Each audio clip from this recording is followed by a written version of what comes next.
Hey movie freaks, welcome back to my channel. If you are new here, there will be spoilers, but if that does not bother you, let's go ahead and jump into my review of Underwater. So the plot of this movie is a crew of aquatic researchers. Excuse me. My dog's moving the tripod. Aquatic researchers work to get to safety after an earthquake devastates the subterranean laboratory. But the crew has more than the ocean seabed to fear. So this movie came out in this year, 2020. It's rated 14A. That's kind of new to me. And its runtime is 1 hour and 35 minutes. It's directed by William Eubank and written by Brian Duffield and Adam Cuzard, if I said that correctly. It stars Kristen Stewart, T.J. Miller, Vincent Castle, John Gallagher Jr. So I went and saw this in theaters, and it was super loud, super big, but it was great. I really enjoyed watching it in the theater. And so basically the movie starts with the opening with articles about the Mariana Trench and the Keppel Station. And then it pans to the deep Keppel Station, you know, underwater. It shows you how deep it is. Then we meet Nora, who's played by Kristen Stewart. The lights flicker and the station is making more noise than it usually does. And she begins to narrate. Then an explosion and a burst of water. She runs to the bulkheads, saving someone on the way, and she escapes. I mean, just by a hair she escapes. Then she sees, you know, her and her colleague see the extent of the damage that just happened. It was, I think it's at 70% damage. So the beginning credits were long and didn't give enough time for you to actually read what the articles were about. Like you would get like a clip of it, but this is my son. He's the one with the baby, Miami. So that was my first issue. If they would have left it just a little bit, even though it was long, if they would have left just a little bit so you could read it, it wouldn't have been so bothersome. So I really love the cinematography, and the CGI was not that bad. You know, it's a typical sci-fi movie. It really wasn't that bad. But my favorite part was the score. The score was absolutely amazing. I actually downloaded one of the songs from it. It's called Nora's Choice. Amazing. I fell in love with it. It moved me, and I could have closed my eyes and felt everything. It's basically like Paul, I think it's Haslinger and Eternity in a Day from Underworld. That song just, I love it. It's just amazing. I'll link it down below if you guys want to listen to it. And I don't own any rights to those songs at all. Just basically so you guys can go check it out.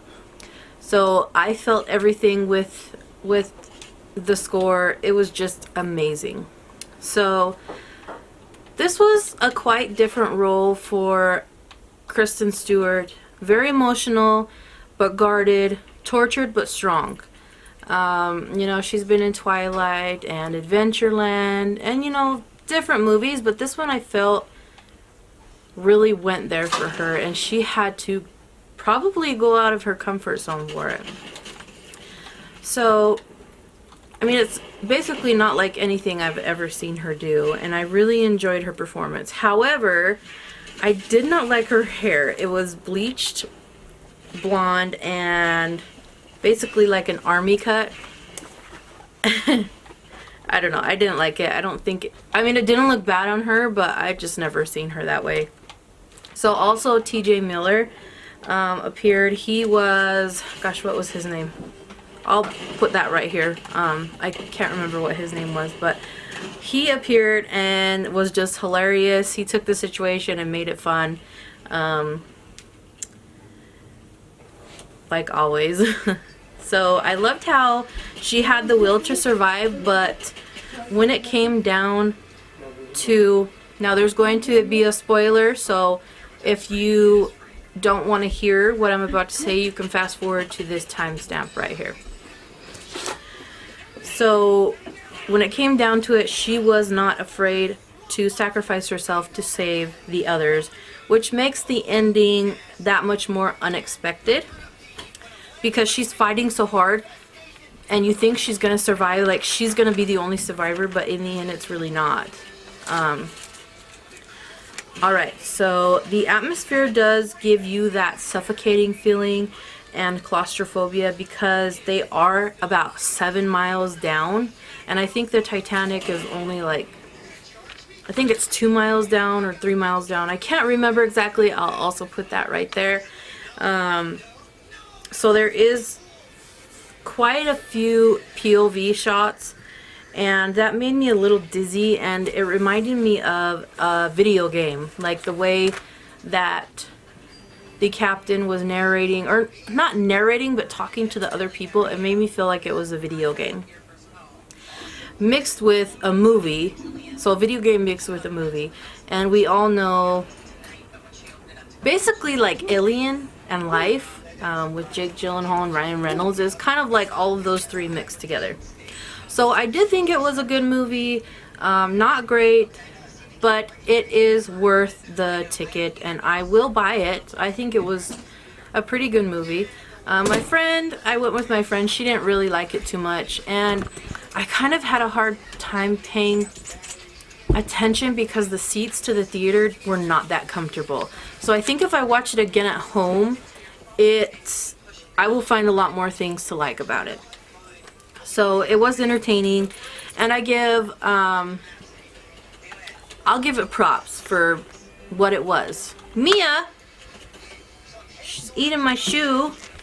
So with all that being said, I give Underwater 3.5 underwater suits. Pretty good movie. So the movie I'm most excited to see is Lovebirds. I actually saw the trailer for this when I was watching Underwater. It is out April 3rd of this year, and it looks hilarious. I'll link that trailer down below. So that is it for my review of Underwater. If you guys like this video, make sure you leave a thumbs up. If you've watched this movie, Underwater, leave a thumbs up. If you have not subscribed, make sure you do that. Click the red square, and also click the notification bell so you can get updated on all my new videos. And I just uploaded a few more videos, and you can check those out. I'll link them down below. I don't know which one will be uploaded first. So I'll see you guys in my next video. Bye!